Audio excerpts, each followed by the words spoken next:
Kalau kita lihat demografi pemilih kita itu mayoritas itu mungkin 70-80% itu hanya sekolah sampai kelas 7, artinya tidak lulus SMP itu. Dan itu sebetulnya yang diperhatikan oleh Presiden Jokowi. Monumen akal sehat, monumen akal sehat. Prabowo Gibran unggul di quick count. Rocky Gerung bongkar hal ini. Dilihat dari hasil quick count, pasangan Capres dan Cawapres Prabowo Gibran hampir menyentuh angka 60% seperti yang diketahui sebelumnya, mulai dari keputusan kontroversial MK yang meloloskan Gibran sebagai Cawapres Prabowo hingga dukungan Presiden yang mempunyai segala peralatan untuk menggalang dukungan pada Prabowo Gibran yang merupakan putra sang Presiden. Dalam demokrasi, tentu saja hal ini tidak fair. Apakah masyarakat kita tidak melihat proses itu? Pertanyaan itu dilontarkan wakil pimpinan redaksi Tempo terhadap pengamat politik Rocky Gerung.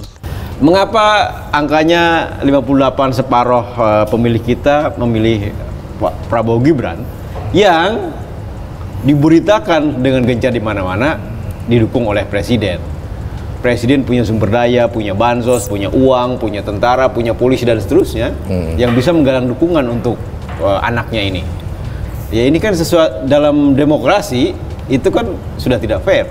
Padahal demokrasi menuntut fairness. Masyarakat kita tidak melihat itu. Nggak mungkin dia lihat lagi karena kan kalau kita lihat demografi pemilih kita itu mayoritas itu mungkin 70-80% itu hanya sekolah sampai kelas 7, artinya tidak lulus SMP itu. Dan itu sebetulnya yang diperhatikan oleh Presiden Jokowi untuk disiram dengan BLT, untuk dibagikan beras sehingga beras itu cuma tiba di 02 tuh dengan akibat harga beras sekarang 17.000 tuh dari 12.000 tuh. Dan itu menunjukkan bahwa memang pada akhirnya Jokowi tahu bahwa dia akan memenangkan kalau dia memanipulasi demografi pemilih kita kan. Udah miskin dan pendidikan kurang, ya dia cuma berharap ada serangan fajar di pagi hari, dan mereka menerima serangan fajar tuh. Tapi kalau kita mau jujur sebetulnya dari awal Jokowi nggak mau ambil risiko 2 periode atau dua putaran tuh. Itu berarti dia akan di-impeach 1 minggu setelah putaran kedua dimulai itu. Kira-kira begitu kan?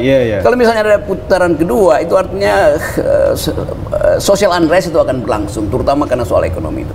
Jadi kira-kira lengkaplah persiapan kejahatan itu. Dari awal ada authoritarian personality pada Pak Jokowi untuk mengatakan tidak mungkin saya izinkan Anies apalagi Ganjar untuk menantang saya di putaran kedua. Kira-kira itu tuh. Jadi kejahatan yang direncanakan karena basisnya adalah ambisi Presiden sendiri untuk menyelamatkan keluarganya tuh, bukan untuk menyelamatkan keluarga Indonesia.